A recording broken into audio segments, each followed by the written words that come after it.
and moved forward and done something. It's time for us to stop the gimmicks, maybe work together doing what the American public wants so that we can deal with avoiding a debt crisis and get us launched on a path to prosperity that the American public would agree with. Thank you. Gentleman's time has expired. Gentleman from Wisconsin. Mr. Speaker, this time I'll yield the remainder of our time, 5 minutes plus, I believe, to the gentleman, the author of this House resolution, Mr. Nugent, for the purposes of closing. Gentleman is recognized for 5½ minutes. Mr. Speaker, I'd like to thank Chairman Mr. Ryan for allowing me to speak and allowing me to close. Now, I heard this is a sideshow. I don't think the American people see it as that. Mr. Speaker, I rise today to offer a resolution expressing the sense of the House of Representatives that passage for fiscal year 2013 federal budget is of national importance. Mr. Speaker, you've heard it over and over again. This is the 1,000th day, 1,000 days, Mr. Speaker, that the Senate has not fulfilled its obligation. Think about all the things that Americans have done, been able to accomplish in the last 1,000 days. Yet the Senate has failed to achieve the basic responsibility under the Budget Act of 1974. It's astonishing. I had 2 sons graduate from college, 2 sons go to war and come home again, another son get married in that time period, and in that time the citizens of Florida's 5th Congressional District sent me to Washington to do this job, to work for the American people. That work undoubtedly includes passing a budget. As this House did on April 15th, based on the leadership of Chairman Ryan.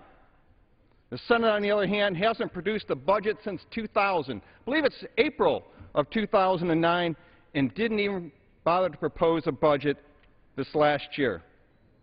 The last time the Senate passed the budget, the CBO predicted that the deficit in 2011 would be $693 billion. In reality, it was almost twice that, $1.3 trillion. When I'm at home talking to my district, they're astounded that the Senate has not passed a budget in almost 3 years. I can't fathom how we operate without a budget. In truth, Mr. Speaker, you've heard on the other side even say that we haven't been operating smoothly. When I first got here, we had to do a CR. That's because we haven't done what we're supposed to do in the Senate and the House. American people know that, and that's reflected in our approval ratings.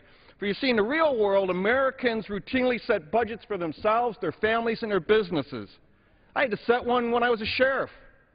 Unfortunately, the Senate doesn't operate in the real world.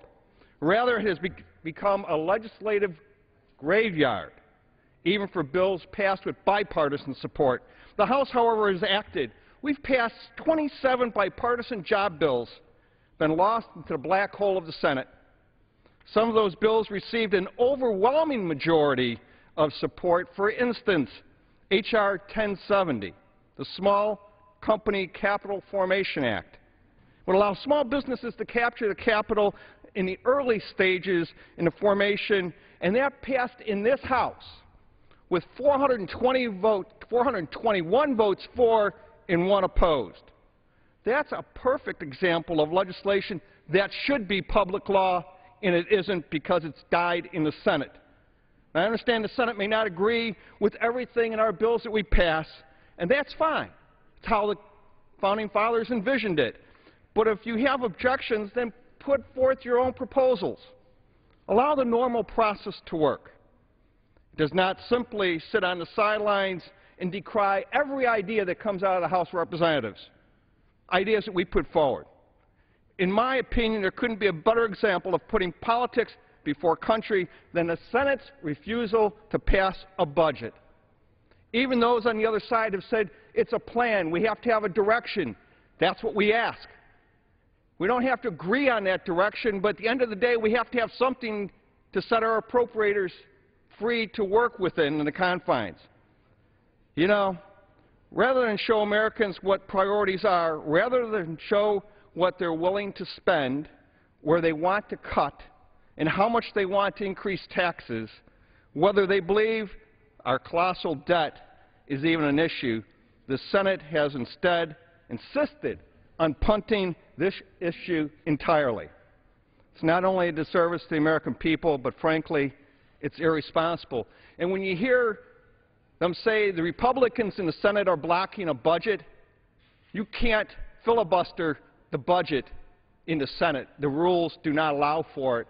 So they could, if they wanted to, do their job and assist the American people in figuring out where they stand on issues of great national importance.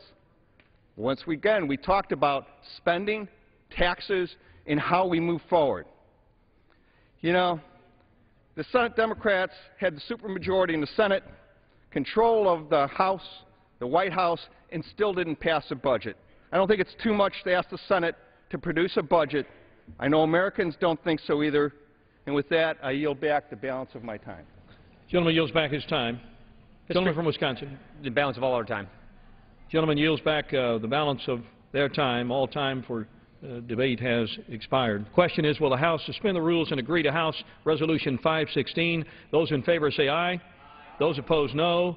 Opinion of the chair, two-thirds being in the affirmative. The rules are suspended. The resolution is agreed to and without objection. Speaker, on that, I ask the yeas and the nays. Yeas and nays are requested. Those favoring a vote by the yeas and nays will rise.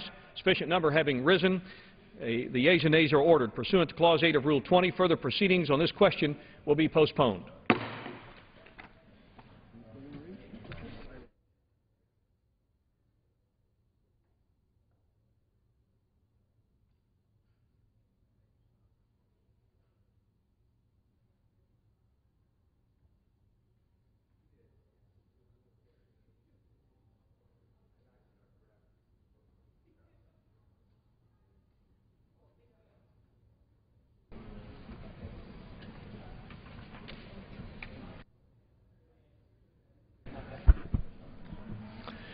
Pursuant to Clause 12A of Rule 1, the House will stand in recess subject to the call of the chair. The House has been debating a sense of the House measure on the fiscal year 2013 budget, which hasn't been submitted yet but will be in February.